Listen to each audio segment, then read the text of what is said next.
ಈ ನಾಡಿನ ಮುಖ್ಯಮಂತ್ರಿಗಳು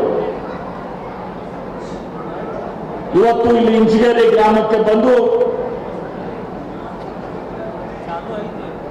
ಪರಮಪೂಜ್ಯ ಮಾದನದ ಪ್ರಭುಗಳ ಒಂದು ಭವ್ಯವಾದಂತಹ ಒಂದು ದೇವಸ್ಥಾನದ ಲೋಕಾರ್ಪಣೆಯನ್ನು ಮಾಡಿರುವಂತಹದ್ದು ಮತ್ತು ಅವರು 44ನೇ ಪುಣ್ಯತಿಥಿ ಸಪ್ತಾಹದಲ್ಲಿ ಪಾಲ್ಗೊಂಡಿದ್ದು ನಮ್ಮೆಲ್ಲರಿಗೆ ಬಹಳ ಸಂತೋಷವನ್ನು ಮಾಡಿದಂತ ಸಂದರ್ಭದಲ್ಲಿ ಹೇಳಕ್ಕೆ ಬಯಸ್ತೇನೆ.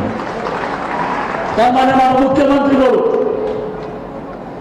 ಇವತ್ತು ನಮಗೆ ಅವರು ಕೇಳ್ತಾ ಇದ್ರು ಈ ಮಠದ ಇತಿಹಾಸ ಹಿನ್ನೆಲೆಯನ್ನ. ಅವಾಗ ನಾನು ಶಿವಾನಂದ ಪಾಟೀಲ್ ಮಿತ್ರ ಎಲ್ಲರೂ ಕೂಡ ತಿಳಿಸೋರಿಗೆ ಹೇಳಿದ್ವಿ, ಈ ಮಠ ಇವತ್ತು ಬಹಳ ಒಂದು ಭವ್ಯವಾದಂತಹ ಒಂದು ಪರಂಪರೆ ಇತಿಹಾಸ ಇದ್ದಂತ ಮಠ. ನೊಂದವರಿಗೆ ತಿಳಿಸ ನ್ಯಾಯವನ್ನು ಕೊಟ್ಟಂತ ಮಾಧವಾನಂದ ಮಹಾಸ್ವಾಮಿಗಳು ತಿಳಿಸ ಬಹಳ ಜನಪ್ರಿಯತೆಯನ್ನು ತಿಳಿಸಿ ಬಂದಿದ್ರು. ಸ್ವತಂತ್ರ ಹೋರಾಟದಲ್ಲಿ ಅವರು ಉಪವಾಸ ಸತ್ಯಾಗ್ರಹ ಮಾಡುವ ಮೂಲಕ ಈ ದೇಶದ ಸ್ವತಂತ್ರ ಹೋರಾಟದಲ್ಲಿ ಬ್ರಿಟಿಷ್ ವಿರುದ್ಧ ಹೋರಾಡಿದಂಥವರು. ಕರ್ನಾಟಕ ಏಕೀಕರಣ ಸಲುವಾಗಿಯೂ ಕೂಡ ಉಪವಾಸ ಸತ್ಯಾಗ್ರಹ ಮಾಡಿ ಇವತ್ತು ಆ ಏಕೀಕರಣಕ್ಕೆ ಒಂದು ಶಕ್ತಿಯನ್ನು ತಂದುಕೊಂಡಂಥವರು ಇವತ್ತು ನಮ್ಮ ಹಿಂದಿನ ಗುರುಗಳು ಇವತ್ತಿನ ಈ ದೇವಸ್ಥಾನದ ನಾವು ಲೋಕಾರ್ಪಣೆ ಮಾಧವಾನಂದ ಮಹಾಸ್ವಾಮಿಗಳು ತಿಳಿದು ಸಹ ಬಹಳ ಹೆಮ್ಮೆಯಿಂದ ಇವತ್ತು ಸಹ ನಾವು ಹೇಳಕ್ಕೆ ಬಯಸ್ತೇನೆ. ಸರ್, ಇದು ಒಂದು ಕಾಲದಲ್ಲಿ ಇವತ್ತು ಮಠ ಇಂಚಿಗೇರಿ ಮಠ ಅಂದ್ರೆ ಬಹುಶಃ ಇದು ಕಾಂಗ್ರೆಸ್ನ ಮಠ ಅಂತ ಹೇಳೋದು ಸಹ ಬಹಳ ಜನಪ್ರಿಯವಾಗಿರುತ್ತಾರೆ. ಸರ್, ಇದು ಇಂಚಿಗೇರಿ ಮಠ ಜಟಿಭಟ್ರ ಇಂಚಿಗೇರಿ ಮಠ ಇವತ್ತು ಯಾವಾಗಲೂ ಕೂಡ ಇದು ಕಾಂಗ್ರೆಸ್ನ ಮಠ ಅಂತ ಹೇಳೋದು ಸಹ ಒಂದು ಜನಪ್ರಿಯತೆಯನ್ನು ಹೊಂದಿದಂತ ಮಠ ಇದು. ಇಲ್ಲಿ ಹಿರಿಯರಾದಂತ ಹಿಂದಿನ ಗೃಹ ಸಚಿವರು ಬೂಟಾ ಸಿಂಗ್ ಅವರು, ಅವ್ರ ಜೊತೆ ಮಹಾದೇವ್ ವರಾಟಿ ಅವರು, ಇವರೆಲ್ಲರೂ ಕೂಡ ಇವತ್ತು ಸಹ ನಮ್ಮ ತಂದೆಯವರಂತ BM ಪಾಟೀಲ್ ಅವರು, ಇದೆಲ್ಲರೂ ಕೂಡ ಈ ಮಠಕ್ಕೆ ಇವತ್ತು ಸಹ ಬಹಳ ಒಂದು ಭಕ್ತಿ ಶ್ರದ್ಧೆಯಿಂದ ನಡ್ಕೊಳ್ಳುವಂತದ್ದು.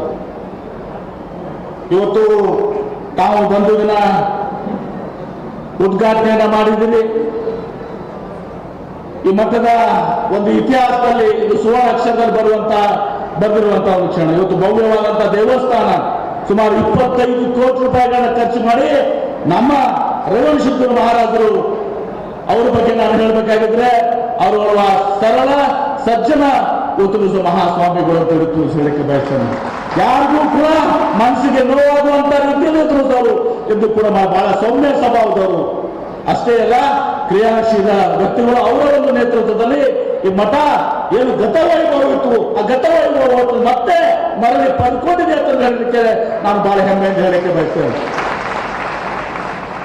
ಹೀಗಾಗಿ ಇವತ್ತು ನಮ್ಮ ಮುಖ್ಯಮಂತ್ರಿಗಳು ಇವತ್ತು ಸಹ ಇದನ್ನು ಉದ್ಘಾಟನೆಯನ್ನು ಮಾಡಿದ್ದಾರೆ. ಅದ್ರ ಜೊತೆಗೆ ಈ ಭಾಗದ ಜನತೆ ಇವತ್ತು ಇಲ್ಲಿ ಯಶವಂತರಾಯ ಪಾಟೀಲ್, ರಾಜು ಆಲ್ಗೂರ್ ಅವರು, ಆಮೇಲೆ ನಮ್ಮ ನಾಗ್ತಾನ್ ಶಾಸಕರು ಹಿಂದೆ ಸರ್ ತಾವು 2013-18 ಮುಖ್ಯಮಂತ್ರಿಗಳಾದಾಗ ಅಲ್ಲಿ ಚರ್ಚೆ ನೀರಾವರಿಗೆ 500 ಕೋಟಿ ರೂಪಾಯಿ ಕೊಟ್ಟಿರುವಂತದ್ದು. ಅದೇ ರೀತಿ ಈ 16 ಕೆರೆಗಳನ್ನ ತುಂಬುವಂತಹದ್ದು ಇನ್ನು ಯಶವಂತರಾಯ ಗೌಡರ ಒಂದು ಪ್ರಯತ್ನ, ನಮ್ಮ ಒಂದು ಪ್ರಯತ್ನ, ನಮ್ಮ ಪುಟಲ್ ಕಟ್ಟಕೊಂಡವ್ರ ಪ್ರಯತ್ನ, ರಾಜುವಾಗೌಡರ ಪ್ರಯತ್ನ, ಇನ್ನು 16 ಕೆರೆಗಳು ತುಂಬುವುದಿದೆ. ಬಹುಶಃ ಮುಕ್ತಾಯದ ಹಂತಕ್ಕೆ ಬಂದಿದೆ. 16 ಕೆರೆಗಳು ಇನ್ನು 2 ತಿಂಗಳಲ್ಲಿ ಸಹ ಅದು ಚಾಲನೆಗೊಂಡು ಇವತ್ತು ಸುಮಾರು 16 ಕೆರೆಗಳು ಇಂಚಿಗೇರಿ 1 ಮತ್ತು 2 ಹರ್ತಿ ಮತ್ತು ಈ ಚುಚ್ಚುಣಿಗಿ ಎಲ್ಲಾ ಕೆರೆಗಳನ್ನ ತುಂಬುವ ಮೂಲಕ ಈ ಭಾಗದಲ್ಲಿ ಕುಡಿಯುವ ನೀರಿಗೆ ಅಂತರ್ಜಲ ಹೆಚ್ಚು ಮಾಡುವ ಮೂಲಕ ಇಲ್ಲಿ ಏನು ಚರ್ಚಿನ ಭಾಗದಲ್ಲಿ ಒಂದು ಬರಬಿಡುವಂತಹ ಸಹ ತಾಲೂಕು ಸಹ ಆಗಿದೆ.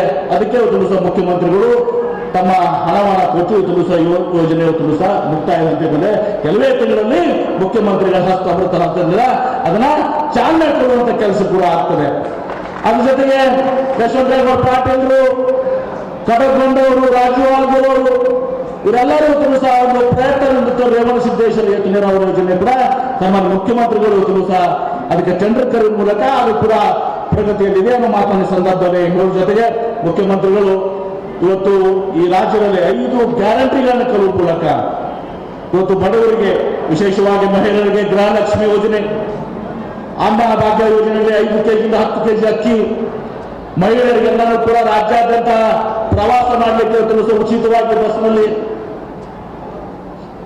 ಅದ್ರ ಜೊತೆಗೆ 2,000 ರೂಪಾಯಿ ಗೃಹಲಕ್ಷ್ಮಿ ಪ್ರತಿಯೊಂದು ಮಹಿಳೆಗೆ, ಹಿರಿಯ ಮಹಿಳೆಗೆ ಸಹ ಆ ಕುಟುಂಬಸ್ಥ ಮಹಿಳೆಗೆ ಕೊಡುವಂತಹದ್ದು 200 ಯೂನಿಟ್ವರೆಗೆ ವಿದ್ಯುತ್ ಶಕ್ತಿಯನ್ನ ಉಚಿತವಾಗಿ ಕೊಡುವಂತಹದ್ದು. ಹೀಗೆ ನಮ್ಮ ಮುಖ್ಯಮಂತ್ರಿಗಳು ಪಂಚ ಗ್ಯಾರಂಟಿಗಳ ಮೂಲಕ ಇವತ್ತು ಬಡವರ ಪರವಾಗಿ, ಇವತ್ತು ರೈತರ ಪರವಾಗಿ ಅವರು ನಿಂತಿದ್ದಾರೆ ಅಂತ ನಾನು ಹೇಳಕ್ಕೆ ಬಯಸ್ತೇನೆ. ಅವರ ಒಂದು ಆಶೀರ್ವಾದದಿಂದ ಬರುವಂತ ದಿವಸದಲ್ಲಿ ಈ ಭಾಗದ ಅಭಿವೃದ್ಧಿಗೆ, ವಿಜಯಪುರ ಜಿಲ್ಲೆ ಅಭಿವೃದ್ಧಿ, ಚರ್ಚನ್ ಕೊಬ್ಬರಿ ಇಂಡಿ ತಾಲೂಕಿನ ಎಲ್ಲ ಇವತ್ತು ಸಹ ಸಮಸ್ಯೆಗಳನ್ನು, ವಿಶೇಷವಾಗಿ ಭೀಮಾ ತೀರದಲ್ಲಿ ಇವತ್ತು ಸಹ ಏನು ಆ ಸಮಸ್ಯೆಗಳಿದಾವೆ, ಯಶವಂತರೇಗೌಡರು, ಕಟಕೊಂಡವರು, ರಾಜ್ಯವಾಳಗೌಡರು, ಅದ್ರ ಜೊತೆಗೆ ನಾವು ಶಿವಾನಂದ ಪಾಟೀಲ್ ಕೂಡ ಎಲ್ಲರೂ ಕೂಡ ಇವತ್ತು ಸಹ ಅವ್ರ ಬೆನ್ನಿಗೆ ನಿಲ್ತೇವೆ. ತನ್ನ ಮೂಲಕ ಈ ಭಾಗದ ಸಮಗ್ರ ಅಭಿವೃದ್ಧಿ ಆಗಬೇಕು, ವಿಜಯಪುರ ಜಿಲ್ಲೆ ಸಂಪೂರ್ಣವಾಗಿ ನಿರಾವರಿ ಆಗಬೇಕು. ಅದು ನಮ್ಮ ಮುಖ್ಯಮಂತ್ರಿಗಳಿಂದ ನಾವು ಮಾಡಿ, ಈಗ ಹಿಂದೆನೂ ಕೂಡ ಅವ್ರು ಮಾಡಿದ್ದಾರೆ, ಈಗಲೂ ಕೂಡ ಮಾಡ್ತಾರೆ, ಮುಂದೆನೂ ಕೂಡ ಅವ್ರು ಮಾಡ್ತಾರೆ ಅನ್ನೋ ಒಂದು ಪ್ರಾಮಾಣಿಕವಾದಂತ ಮಾತುಗಳನ್ನು ಹೇಳಿ ಇವತ್ತು ಸಹ ಜಾಸ್ತಿ ಸಮಯ ತಗೊಳ್ಳೋದಿಲ್ಲ. ಪರಮ ಪೂಜ್ಯ ಶ್ರೀಗಳು ಮಾತನಾಡಿದ್ದಾರೆ, ಮುಖ್ಯಮಂತ್ರಿಗಳು ಮಾತನಾಡಿದ್ದಾರೆ. ತಾವು ಬೆಳಿಗ್ಗೆ ಕಳಸಾರವನ್ನು ಸಲುವಾಗಿ 10 ಗಂಟೆಯನ್ನು 9:30 ಗಂಟೆಯನ್ನು ತಾವು ಬಂದು ಇಲ್ಲಿ ತಾವು ಸೇರಿದ್ದೀರಿ. ಅದನ್ನ ನಾನು ಗಮನದಲ್ಲಿಟ್ಟುಕೊಂಡು ನನ್ನ ಮಾತಿಗೆ ವಿರಾಮ ಹೇಳ್ತೇನೆ. ನನಗೆಲ್ಲ ತಮ್ಮೆಲ್ಲರಿಗೂ ನಮಸ್ಕಾರಗಳು.